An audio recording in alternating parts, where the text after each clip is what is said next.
Hello dear students, आपका स्वागत है प्लाज्मा क्लासेस के एक और शानदार और उपयोगी वीडियो में। जो आज हम लेकर आए हैं class 11th most expected half yearly question paper 2025 का फुल सॉल्यूशन। इस वीडियो में हम एक एक सवाल को स्टेप बाय स्टेप सॉल्व करेंगे, हर कंसेप्ट को आसान भाषा में समझेंगे और जानेंगे कि किस तरह आप कम समय में ज़्यादा स्कोर कर सकते हैं। पिछले साल के 16 पेपर और ट्रेंड को देखकर यह पेपर 2025 के हाफ ईयरली एग्जाम के लिए ज्यादा एक्सपेक्टेड पैटर्न पर आधारित है। इसमें शामिल है assertion reason, MCQs, numerical and conceptual questions, case study questions और लॉन्ग आंसर सॉल्यूशंस, जिनसे आपको फुल मार्क्स पाने में मदद मिलेगी। इस वीडियो को पूरा देखें क्योंकि अंत में आपको बताऊंगा कुछ ऐसे इंपॉर्टेंट टिप्स जो आपकी केमिस्ट्री प्रिपरेशन को नए लेवल पर ले जाएंगे।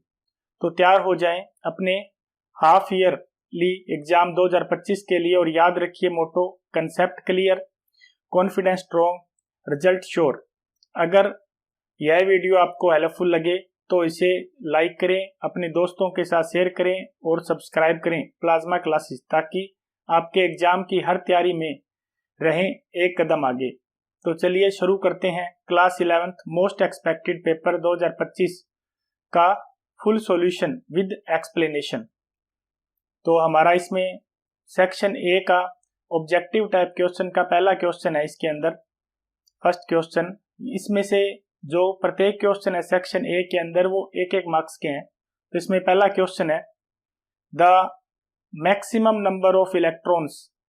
इसमें कहा गया है the maximum number of electrons, maximum number के इलेक्ट्रॉन्स है that can B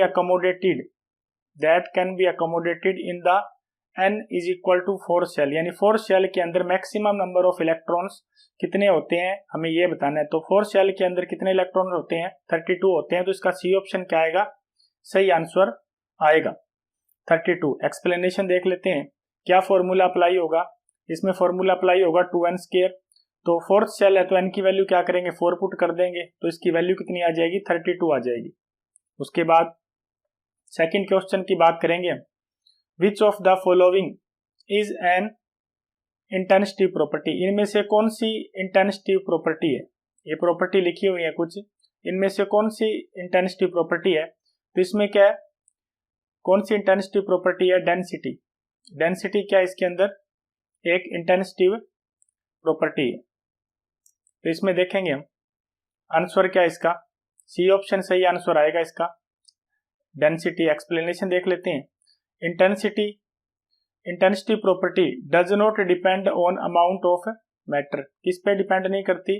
amount of matter के ऊपर इंटेंसिटी प्रॉपर्टी डिपेंड नहीं करती।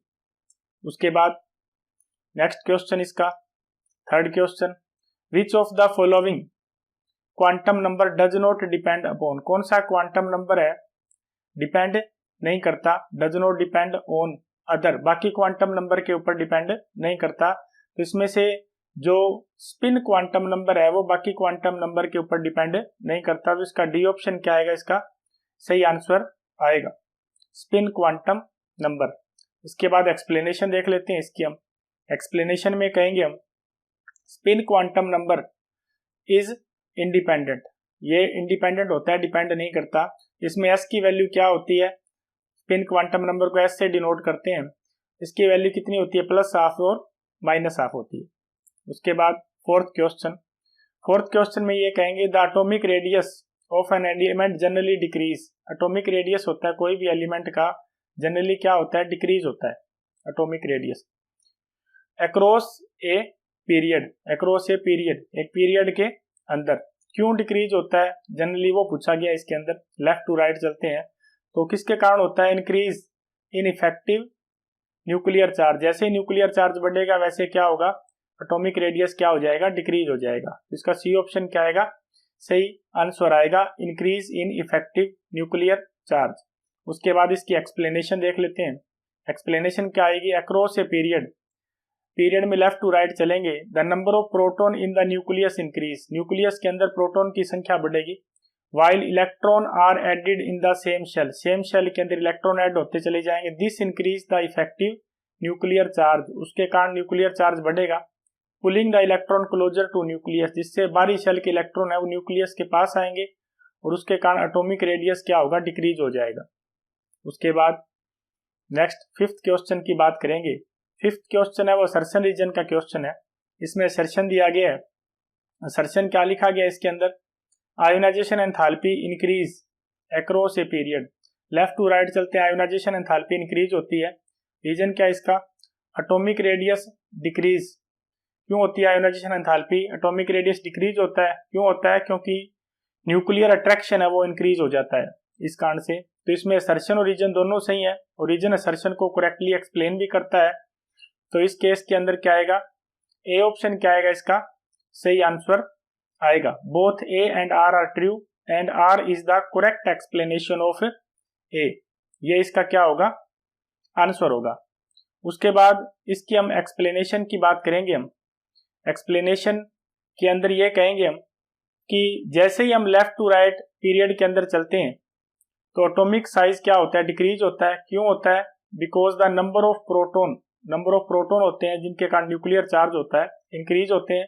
While electron are added to the same shell, same shell में इलेक्ट्रॉन ऐड होते हैं। Electron are pulled more strongly towards nucleus, और बाहरी शेल के इलेक्ट्रॉन है वो न्यूक्लियस के साइड ज्यादा स्ट्रॉन्गली अट्रैक्ट होते हैं, making it harder to remove the electron. इसी कारण साइज डिक्रीज हो जाता है, इसलिए ज्यादा आयोनाइजेशन एंथैल्पी चाहिए लेफ्ट टू राइट जैसे ही चलते हैं पीरियड के अंदर। उसके बाद सिक्स क्वेश्चन की बात करेंगे।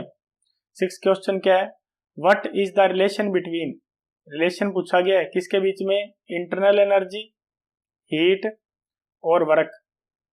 इसमें रिलेशन क्या होगा वो रिलेशन पूछा गया है। तो इन तीनों में क्या रिलेशन होता है, डेल्टा यू इंटरनल एनर्जी को डिनोट करता है क्या, वो हीट को, और माइनस डब्ल्यू किसको रिप्रेजेंट करता है, वर्क को रिप्रेजेंट करता है। ये फर्स्ट लॉ ऑफ थर्मोडायनेमिक का रिलेशन है।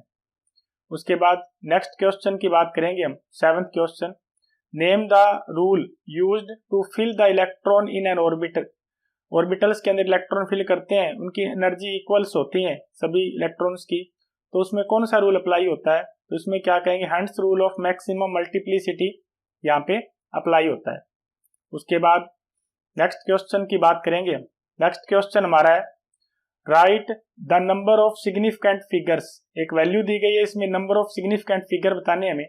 तो इसमें सिग्निफिकेंट फिगर कितने होंगे, 3 सिग्निफिकेंट फिगर होंगे। एक तो 6 होगा, एक 7 और एक इसमें 0 हो जाएगा। तो इसमें नंबर ऑफ सिग्निफिकेंट फिगर कितने हैं, 3 सिग्निफिकेंट फिगर है। किस किस के कारण है, 6, 7 और लास्ट में जो 0 आई है उसके कारण।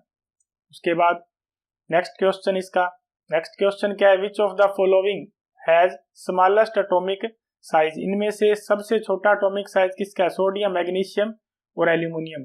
तीनों ये एक ही पीरियड के एलिमेंट है, ये थर्ड पीरियड के एलिमेंट है, जिसमें लेफ्ट टू राइट चलते हैं तो साइज क्या होता है, डिक्रीज होता है। इसी कारण क्या होगा, इनमें से सबसे छोटा साइज होगा वो एल्यूमिनियम का होगा, क्योंकि सोडियम पहले आता है, उसके बाद मैग्नीशियम आता है, और उसके बाद क्या आता है, उसी पीरियड के अंदर एल्यूमिनियम आता है। और एक पीरियड में लेफ्ट टू राइट चलते हैं तो साइज क्या होता है, डिक्रीज होता है। आंसर लिखा गया इसका, among sodium, magnesium and aluminium atomic radius decrease across a period. Across a period decrease होता है, इसी कारण सबसे छोटा साइज किसका होगा, एल्यूमिनियम का होगा। उसके बाद सेक्शन बी की बात करेंगे हम।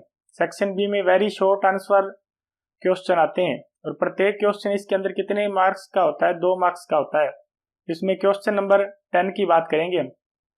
Calculate the number of moles, number of mole calculate करने हैं इन 5.6 लीटर O2 गैस के अंदर। 5.6 लीटर ऑक्सीजन गैस है, उसके अंदर स्टैंडर्ड टेम्परेचर प्रेशर के ऊपर।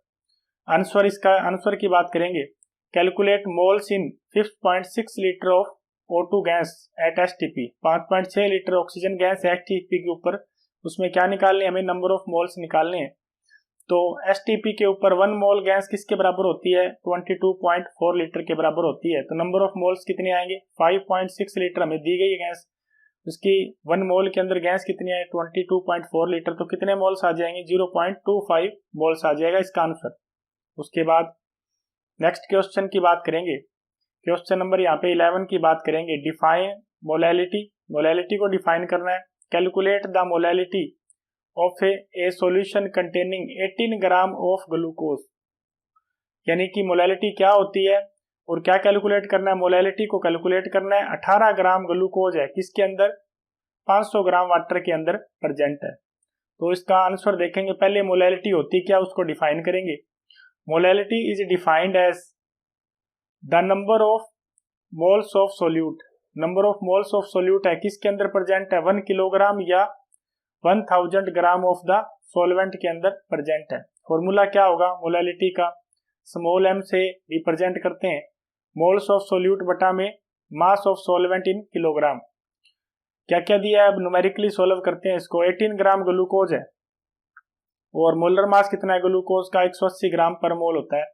तो मोल्स बना लेंगे पहले। नंबर ऑफ मोल क्या आएंगे, मास इन ग्राम बटा में मोलर मास। मास इन ग्राम कितना है 18 है, मोलर मास कितना है 180 है, तो कितने मोल आ जाएंगे 0.1 मोल आ जाएगा। इसके बाद मोलैलिटी निकालेंगे इसके अंदर हम, 0.1 डिवाइड बाय 0.5। अब यहाँ पे 500 ग्राम है, 500 ग्राम को अगर मैं किलोग्राम के अंदर कन्वर्ट करेंगे ना, तो इस केस में क्या आएगा 5500 डिवाइड बाय, इसमें क्या आएगा 1000 आ जाएगा। तो इसमें 0.5 इसकी वैल्यू आ जाएगी। तो यहाँ पे किलोग्राम के अंदर लिया गया ये वैल्यू, ग्राम से किलोग्राम बनाया गया है। तो 0.1 डिवाइड बाय 0.5 कितने आएंगे इसके अंदर, मोलैलिटी कितनी आएगी 0.2 मोल पर किलोग्राम आ जाएगी। उसके बाद नेक्स्ट क्वेश्चन की बात करेंगे हम। नेक्स्ट क्वेश्चन है right the electronic configuration. Electronic configuration लिखनी है फॉलोइंग आयन। कुछ आयन दिए हैं, एक Fe2+ है, एक O2- है। इन आयन की इलेक्ट्रॉनिक कॉन्फ़िगरेशन हमें लिखनी है। तो इसमें पहला पार्ट है, इसमें Fe की लिखेंगे पहले हम। आयरन का एटॉमिक नंबर 26 होता है, उसके लिए लिखेंगे तो क्या आएगी 1s2। इसमें केस में 1s2, 2s2, 2p6, 3s2, 3p6, 3d6 और 4s2। उसके बाद Fe2+, 2+ का मीनिंग कितने इलेक्ट्रॉन निकाल दिए, यहाँ से 2 इलेक्ट्रॉन निकाल दिए, उसके कारण आयरन के ऊपर 2+ चार्ज आ गया इसके अंदर। 2 इलेक्ट्रॉन सबसे बाहर वाली सेल वाले निकल जाएंगे 4s2 वाले। तो इसमें क्या बनेंगे electronic configuration 1s2, 2s2, 2p6, 3s2, 3p6, 3d6। ये इलेक्ट्रॉनिक कॉन्फ़िगरेशन होगी Fe2+ के लिए। उसके बाद इसका बी पार्ट में ऑक्सीजन का एटॉमिक नंबर कितना होता है, इसमें 8 होता है। इसमें इलेक्ट्रॉनिक कॉन्फ़िगरेशन क्या होगी 1s2, 2s2, 2p4। अगर O2- है तो इसमें 2 इलेक्ट्रॉन जुड़ जाएंगे क्योंकि नेगेटिव चार्ज आया है, इसलिए क्या बनेगी electronic configuration 1s2, 2s2, 2p6 इसकी इलेक्ट्रॉनिक कॉन्फ़िगरेशन बनेगी। उसके बाद नेक्स्ट क्वेश्चन की इसकी बात करेंगे हम। नेक्स्ट क्वेश्चन में हम कहेंगे सेक्शन सी के अंदर आएगा next question. Section C short answer question. प्रत्येक क्वेश्चन कितने नंबर का है, 3 मार्क्स का है इसके अंदर। तो इसमें 30 नंबर क्वेश्चन देखेंगे। State and explain Heisenberg uncertainty principle. State explain करना है हेजनबर्ग अनसर्टेनिटी प्रिंसिपल को। कैलकुलेट अनसर्टेनिटी इन वेलोसिटी, किसको कैलकुलेट करना है, uncertainty in velocity of electron को कैलकुलेट करना है कब, if the uncertainty of position दी गई है 1 × 10⁻⁻10 मीटर। मास ऑफ इलेक्ट्रॉन दिया गया है इसमें 9.1 × 10⁻31 किलोग्राम। H की वैल्यू यानी प्लांक्स कांस्टेंट कितना दिया गया है 6.6 × 10⁻34 जूल सेकंड दिया गया है। तो इसका आंसर देखेंगे हम। हेजनबर्ग अनसर्टेनिटी प्रिंसिपल को एक्सप्लेन करेंगे पहले हम। It is impossible to determine simultaneously, ये पॉसिबल नहीं है एक साथ डिटरमाइन करना किसको, the exact position and momentum of a particle. जो स्मॉल पार्टिकल होते हैं उनके एग्जैक्ट पोजीशन और मोमेंटम को एक साथ डिटरमाइन करना इम्पॉसिबल है, ये इस लॉ ने बात कही थी। फॉर्मूला क्या था इसका, ΔX × ΔP इक्वल और ग्रेटर देन H/4π। यहाँ पे ΔX क्या पोजीशन को रिप्रेजेंट करता है, ΔP यहाँ पे मोमेंटम को, H यहाँ पे प्लांक्स कांस्टेंट को और पाई की वैल्यू कांस्टेंट है। तो यहाँ पे ΔX की वैल्यू दी गई है 1 × 10⁻10 मीटर। H यानी Planck's constant 6.6 × 10⁻34 joule second. Mass of electron है 9.1 × 10⁻31 किलोग्राम। इन सभी वैल्यू को हम पुट करेंगे इस फॉर्मूले के अंदर। तो ये फॉर्मूला दिया गया है, इस फॉर्मूले में पुट करेंगे। हमें यहाँ से क्या निकालनी है, ΔV की वैल्यू निकालनी है। तो H/4πm ΔX, इन सभी की वैल्यू पुट करेंगे। H की वैल्यू पुट कर ली हमने, पाई की वैल्यू पुट कर ली, मास ऑफ इलेक्ट्रॉन पुट कर लिया हमने, ΔX की वैल्यू पुट कर दी। तो वैल्यू कितनी आएगी 5.8 मीटर पर सेकंड आ जाएगी। उसके बाद 14th क्वेश्चन में हम क्या देखेंगे, difference between isotope differentiate between isotope, isobar and isotone with one example each. यानी आइसोटोप को, आइसोबार को और आइसोटोन को एक्सप्लेन करना है और प्रत्येक का एक एक एग्जाम्पल देना है। सबसे पहले आइसोटोप्स क्या होते हैं? Atom of the same element, same element के एटम है हैविंग सेम एटॉमिक नंबर, जिनका एटॉमिक नंबर सेम है बट डिफरेंट मास नंबर, परंतु मास नंबर क्या उसका अलग अलग है, उनको क्या कहते हैं? आइसोटोप। एग्जाम्पल क्या है इसके? हाइड्रोजन के 3 आइसोटोप होते हैं, एक प्रोटियम, एक ड्यूटेरियम, एक ट्रीटियम। इसमें एटॉमिक नंबर तो इनके क्या है? एटॉमिक नंबर सेम है, तीनों का एटॉमिक नंबर 1 1 है, परंतु मास नंबर इसका 1 है, इसका 2 है और इसका कितना है? 3 है। उसके बाद isobar, atom of different element. अब अलग अलग एलिमेंट के एटम है, सेम मास नंबर सेम होगा परंतु एटॉमिक नंबर क्या होगा उनका? डिफरेंट होगा, उनको क्या कहेंगे? आइसोबार। जैसे इसका कैल्शियम और आर्गन, मास नंबर तो 40 है, दोनों का सेम है, परंतु यहाँ पे जो एटॉमिक नंबर आएगा वो अलग अलग होगा इसके अंदर। उसके बाद आइसोटोन्स की बात करेंगे। Atom of different element, different element के एटम है having same number of neutron, neutron की संख्या क्या होगी? सेम होगी, उनको क्या कहेंगे हम? आइसोटोन कहेंगे। एग्जाम्पल क्या है इसके? कार्बन 14 और कार्बन नाइट्रोजन 15, ये दोनों क्या है इसके अंदर? इसके अंदर न्यूट्रॉन की संख्या क्या है? सेम है। उसके बाद नेक्स्ट सेक्शन की बात करेंगे हम। नेक्स्ट सेक्शन है इसके अंदर सेक्शन डी। सेक्शन डी के अंदर केस स्टडी का क्वेश्चन आता है, वो हम डिस्कस करेंगे। इसमें क्या आएगा? 15 नंबर क्वेश्चन है, 4 मार्क्स का क्वेश्चन है। इसमें करेंगे कि एक पैसेज दिया गया, read the following passage carefully and answer the question that follow. उसके बाद जो भी क्वेश्चन आते हैं उनका आंसर करना है हमें। क्या पैराग्राफ है? The term electronegativity, electronegativity refer to the tendency of an atom. Electronegativity का क्या मीनिंग होता है? कि एक एटम की वो tendency to attract the shared electron in a chemical bond, यानी कोई भी एटम की वो टेंडेंसी जिसके कारण वो शेयर्ड पेयर ऑफ इलेक्ट्रॉन है उसको क्या कर ले? अपनी साइड अट्रैक्ट कर ले। It varies periodically in the periodic table, periodic table में ये चेंज होती रहती है। Element with higher electronegativity generally non metal, वो एलिमेंट जिनकी इलेक्ट्रोनेगेटिविटी हाई होती है वो नॉन मेटल होते हैं। While those with lower value of metallic nature, और उनका मेटालिक नेचर क्या होता है? लो होता है। जिनकी इलेक्ट्रोनेगेटिविटी क्या होती है? हाई होती है। Electronegativity of fluorine is highest, fluorine की सबसे ज्यादा होती है इलेक्ट्रोनेगेटिविटी 4.0 ऑन पुलिंग स्केल के बेस पे। तो इसका पहला क्वेश्चन है, इस पैराग्राफ के बेस पे 4 क्वेश्चन के आंसर देने हमें। प्रत्येक क्वेश्चन है वो 1-1 मार्क्स का है इसके अंदर। तो इसका ए पार्ट पहला क्वेश्चन, यानी इस पैराग्राफ के बेस पे state the trend of electronegativity, trend बताना electronegativity across a period and down a group, यानी कि डाउन ए ग्रुप और पीरियड के अंदर इलेक्ट्रोनेगेटिविटी पे क्या प्रभाव पड़ता है। Electronegativity increases across a period, left to right चलेंगे इलेक्ट्रोनेगेटिविटी क्या होगी? इंक्रीज होगी। और डिक्रीज डाउन ए ग्रुप, और ग्रुप में ऊपर से नीचे चलेंगे तो इलेक्ट्रोनेगेटिविटी क्या होती है? डिक्रीज होती चली जाती है। उसके बाद इसी क्वेश्चन में बी पार्ट का क्वेश्चन है इसका, why is the electronegativity of fluorine higher than the chlorine. Fluorine की इलेक्ट्रोनेगेटिविटी ज्यादा होती है क्लोरीन के मुकाबले में, ऐसा क्यों होता है? क्योंकि फ्लोरीन का साइज क्या होता है? स्मॉल साइज होता है फ्लोरीन का। ग्रेटर इफेक्टिव न्यूक्लियर चार्ज होता है स्मॉल साइज के कारण, और उसी कारण क्या होती है? इलेक्ट्रोनेगेटिविटी क्या होती है इसकी? ज्यादा होती है। उसके बाद इसका सी पार्ट का क्वेश्चन देखेंगे हम, how does electronegativity affect bond polarity, कैसे इलेक्ट्रोनेगेटिविटी है वो बॉन्ड पोलैरिटी के ऊपर इफेक्ट डालती है।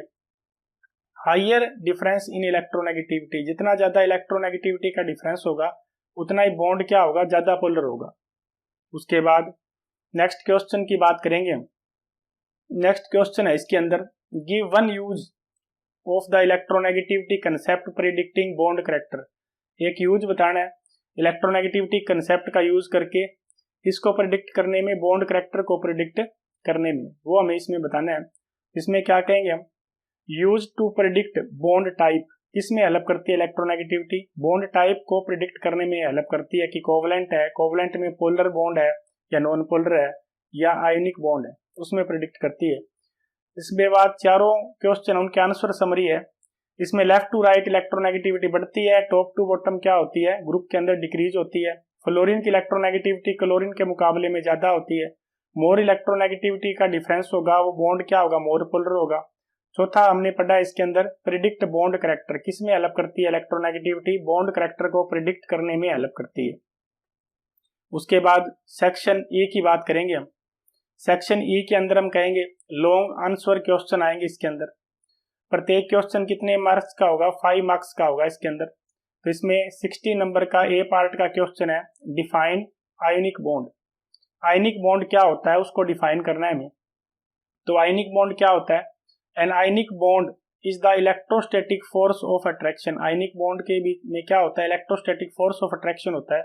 किसके बीच में, पॉजिटिवली चार्ज आयन यानी cation and negatively charge ion यानी कि एनायन के बीच में इलेक्ट्रोस्टैटिक फोर्स ऑफ अट्रैक्शन होता है। और पॉजिटिव चार्ज और नेगेटिव आयन कैसे बनते हैं, formed by complete transfer of electron. Transfer of electron होता है यानी कि कैटायन से एनायन की साइड इलेक्ट्रॉन ट्रांसफर होंगे यानी मेटल टू नॉन मेटल, तो कैटायन और एनायन बनेंगे from one atom to the another, उसको आयनिक बॉन्ड हम कहेंगे। उसके बाद इसका B part, explain the formation of MgCl2 on the basis of electron transfer. Electron transfer की बेस के ऊपर MgCl2 है, उसको हमें बनाना है। इसमें क्या कहेंगे हम, फॉर्मेशन ऑफ MgCl2 कैसे बनाएंगे। इसमें क्या होगा, Mg है वो इलेक्ट्रॉन का लॉस करेगा यानी ऑक्सीडेशन होगी, लॉस ऑफ इलेक्ट्रॉन। दूसरा Cl2 है वो क्या करेगा, इलेक्ट्रॉन का गेन करेगा यानी क्या होगी यहाँ पे रिडक्शन, गेन ऑफ इलेक्ट्रॉन हो जाएगा। और दोनों Mg2+ और 2Cl- जुड़ेंगे, क्या बनेगा, MgCl2 बन जाएगा। उसके बाद इसी क्वेश्चन में नेक्स्ट पार्ट को डिस्कस करेंगे हम, write two properties of ionic compound. Ionic compound की 2 प्रॉपर्टी है, उनके बारे में हमें बताना है कौन कौन सी प्रॉपर्टी है। तो प्रॉपर्टी क्या क्या आयनिक कंपाउंड की, पहली प्रॉपर्टी है high melting and boiling point. Ionic compound का मेल्टिंग और बॉइलिंग पॉइंट क्या होता है, हाई होता है। दूसरी प्रॉपर्टी क्या है इसके अंदर, कंडक्ट इलेक्ट्रिसिटी इन मोल्टन और एक्वा सॉल्यूशन। लिक्विड सॉल्यूशन और एक्वा सॉल्यूशन उनके अंदर क्या करते हैं, इलेक्ट्रिसिटी को कंडक्ट करते हैं। ये दोनों प्रॉपर्टी आयनिक कंपाउंड की है। इसी क्वेश्चन का next part, why is the bond in NaCl ionic, कि NaCl में बॉन्ड आयोनिक क्यों होता है, while that of HCl is covalent, और HCl में बॉन्ड कोवलेंट क्यों होता है उसके बारे में पढ़ेंगे हम। तो NaCl है, NaCl में आयोनिक बॉन्ड इसलिए होता है क्योंकि इनमें जो इलेक्ट्रोनेगेटिविटी का डिफरेंस होता है ज्यादा होता है, इसी कारण इनमें इलेक्ट्रॉन ट्रांसफर होते हैं और इलेक्ट्रॉन ट्रांसफर के कारण आयोनिक बॉन्ड बनता है। और HCl में कोवलेंट बॉन्ड इसलिए होता है क्योंकि इसके अंदर स्मॉल इलेक्ट्रोनेगेटिविटी का डिफरेंस होता है, इसलिए इलेक्ट्रॉन शेयरिंग होती है, इनके अंदर इलेक्ट्रॉन का ट्रांसफर नहीं होता। उसके बाद इसके अथवा में कौन सा क्वेश्चन है 16th के, वो पढ़ेंगे हम, state bore postulate of atomic model. Bore postulate हैं एटॉमिक मॉडल के, वो हमें बताने हैं। इसके अंदर कौन कौन से इसके पोस्टुलेट्स हैं वो डिस्कस करेंगे जो बोर मॉडल आया था। तो इसमें पहला पोस्टुलेट है इसका, बोर पोस्टुलेट का, electron revolve around the nucleus. Nucleus के चारों साइड इलेक्ट्रॉन रिवॉल्व करते हैं in certain discrete circular orbit. Circular orbit के अंदर उन ऑर्बिट को क्या कहते हैं, स्टेशनरी ऑर्बिट्स कहते हैं। विदाउट रेडिएटिंग एनर्जी, बिना एनर्जी का लॉस किए। दूसरा है the energy of an electron in a particular orbit is fixed and quantized. एक ऑर्बिट की एनर्जी होती है, फिक्स होती है, और सभी उसके अंदर जितने भी इलेक्ट्रॉन होते हैं उनकी एनर्जी भी क्या होती है, बराबर होती है, क्वांटाइज्ड होती है। तीसरा पार्ट है इसके अंदर, angular momentum of an electron in a stationary orbit is integer multiple of h/2π। इसके अंदर क्या आएगा, इंटीजर मल्टीपल का मीनिंग है कि n की वैल्यू कितनी हो सकती है इसमें, 1, 2 और 3। ये डिपेंड करती है नंबर ऑफ द, इसके अंदर एनर्जी लेवल के ऊपर डिपेंड करती है। फर्स्ट एनर्जी लेवल के लिए 1, सेकंड के लिए 2 हो जाएगी, थर्ड के लिए 3 हो जाएगी। तो इसका एंगुलर मोमेंटम कैलकुलेट करने का फॉर्मूला क्या होगा, mvr nh/2π हो जाएगा। उसके बाद इसका B part, derive an expression for the radius of the nth orbit in hydrogen atom. nth orbit के लिए, हाइड्रोजन एटम के लिए कि क्या करना है, ड्राइव करना है हमने एक एक्सप्रेशन, यानी कौन सा एक्सप्रेशन है, तो रेडियस ऑफ nth ऑर्बिट के लिए एक्सप्रेशन क्या आएगा, Rn is equal to n² multiply 0.529 angstrom, इसके बराबर होगा nth ऑर्बिट के लिए। तीसरा पार्ट है इसी क्वेश्चन का, calculate the radius of second orbit of hydrogen atom. Radius को कैलकुलेट करना है। किसके लिए? सेकंड ऑर्बिट के लिए, हाइड्रोजन एटम के लिए। तो ऊपर वाले फॉर्मूले में वैल्यू पुट करेंगे, n की वैल्यू क्या हो जाएगी, यहाँ पे 2 हो जाएगी, तो यहाँ पे R2 आ जाएगा। यहाँ पे n की जगह 2 वैल्यू आ जाएगी, तो 2 का स्क्वायर हो जाएगा, मल्टीप्लाई 0.529, तो यहाँ पे 4 हो जाएगा। 4 मल्टीप्लाई 0.529 कितनी वैल्यू आएगी? 2.116 एंगस्ट्रॉम आ जाएगी। उसके बाद नेक्स्ट क्वेश्चन की बात करेंगे, 17th क्वेश्चन इसके अंदर, define enthalpy of formation. Enthalpy of formation है, उसको क्या करना है, हमें डिफाइन करना है कि एंथैल्पी ऑफ फॉर्मेशन किसे कहते हैं। Enthalpy of formation, heat change when, heat में चेंज होगा कब? When 1 mole of compound forms, 1 mole compound बनेगा from elements in the standard state, यानी अपने एलिमेंट से 1 मोल कंपाउंड बनेगा स्टैंडर्ड स्टेट के अंदर, उसको क्या कहेंगे? एंथैल्पी ऑफ फॉर्मेशन कहेंगे। इसी क्वेश्चन के अंदर बी पार्ट आएगा, स्टेट हेस लॉ। हेस लॉ क्या होता है? हेस लॉ कांस्टेंट हीट समेशन, उसको डिफाइन करना है। गिव वन एप्लीकेशन, और उसकी एक एप्लीकेशन के बारे में हमें बताना है। तो इसका क्या आंसर होगा इसके अंदर? Hess law, total heat change is same, total heat में जो चेंज होगा वो सेम होगा whether reaction occur in 1 step और सेवरल स्टेप, यानी सेम रिएक्शन चाहे एक स्टेप में हो या एक से ज्यादा स्टेप के अंदर हो, टोटल हीट की मात्रा होगी वो क्या होगी? सेम होगी। तो इसकी एप्लीकेशन क्या है? Determining enthalpy of formation of CO2, यानी किसको डिटरमाइन किया? Enthalpy of formation of CO2 को डिटरमाइन किया गया। उसके बाद इसी क्वेश्चन का सी पार्ट हम देखेंगे, when 50 ml of 1 m HCl mixed, 50 ml 1 m concentration का HCl मिक्स किया गया है विद 50 ml 1 m NaOH के साथ मिक्स किया गया है, the temperature of the solution rises 25 degree Celsius, temperature में कितना चेंज हुआ? 25 degree. Calculate the heat evolve, calculate क्या करना है इसमें, कितनी हीट इवॉल्व होगी। स्पेसिफिक हीट ऑफ सॉल्यूशन दे रखी है 4.18 जूल पर ग्राम डिग्री सेल्सियस, डेंसिटी है 1 ग्राम पर ml। तो इसका आंसर देखेंगे हम इस न्यूमेरिकल का, हमें गिवन क्या क्या है, वॉल्यूम दिया गया है, टोटल वॉल्यूम कितना हो गया 100 ml, 50 ml लिया गया है, तो मास कितना इनका 100 ग्राम मास की फॉर्म में लेंगे। तो टेम्परेचर कितना इसका 2.5 डिग्री सेल्सियस बढ़ा है, तो इसमें वैल्यू पुट करेंगे हम, क्या वो कैसे निकालेंगे? m की वैल्यू पुट करेंगे इसके अंदर हम, 100 है, s की वैल्यू पुट करेंगे इसके अंदर हम, हमें गिवन है 4.18, और टेम्परेचर में कितना चेंज हुआ 2.5, तीनों को मल्टीप्लाई करेंगे, कितनी वैल्यू आएगी 1.045 किलो जूल वैल्यू इसकी आ जाएगी, इतनी हीट क्या होगी वहां से प्रोड्यूस होगी। उसके बाद इसके अथवा में क्वेश्चन है, उसको हम डिस्कस करेंगे। अथवा में क्वेश्चन है, explain first law of thermodynamics, first law of thermodynamics को एक्सप्लेन करना है। इसका आंसर देखेंगे हम, first law of thermodynamics, energy can neither be created NOR destroyed, energy को न तो क्रिएट किया जा सकता ना ही डिस्ट्रॉय, ओनली ट्रांसफॉर्म्ड, एक फॉर्म से दूसरी फॉर्म में ट्रांसफर किया जा सकता है। इसका बी पार्ट देखेंगे, define enthalpy, internal energy and work, तीनों को डिफाइन करना है हमें, एंथैल्पी, इंटरनल एनर्जी और वर्क को डिफाइन करना है हमें। तो पहला पार्ट है इसका एंथैल्पी। एंथैल्पी क्या होती है? एंथैल्पी को H से लिखते हैं, total heat content of A system, total heat content होता है कोई भी सिस्टम का कांस्टेंट प्रेशर के ऊपर, उसको क्या कहते हैं? एंथैल्पी कहते हैं, उसको H से डिनोट करते हैं। इंटरनल एनर्जी को U से लिखते हैं, total energy contained with in the system, total energy होती है कोई भी सिस्टम के अंदर ड्यू टू किसके कारण? काइनेटिक एनर्जी और पोटेंशियल एनर्जी के कारण ऑफ ऑल इट्स पार्टिकल, उसको क्या कहेंगे? इंटरनल एनर्जी कहेंगे। वर्क, वर्क की बात करेंगे, work is the energy transfer, work में क्या होता है? एनर्जी का ट्रांसफर होता है when a force act through a distance, जब क्या लगाया जाता है? कोई फोर्स लगाया जाता है, उसके कारण वो चीज वहां से डिस्प्लेस हो जाती है, कुछ डिस्टेंस तक चली जाती है, तो उसको क्या कहते हैं? हम वर्क कहते हैं। उसके बाद इसके सी पार्ट को डिस्कस करेंगे हम। सी पार्ट है इसी क्वेश्चन का, ड्राइव द रिलेशन, रिलेशन को ड्राइव करना है, delta H is equal to delta U plus P delta V, इसको ड्राइव करना है। मैं आंसर देखेंगे इसका, एंथैल्पी है, एंथैल्पी किसके बराबर होती है? U प्लस PV के बराबर होती है। यहाँ पे जो U रिप्रेजेंट किसको करता है? इंटरनल एनर्जी को, P किसको? प्रेशर को, और V किसको रिप्रेजेंट कर रहा है? यहाँ पे वॉल्यूम को रिप्रेजेंट कर रहा है।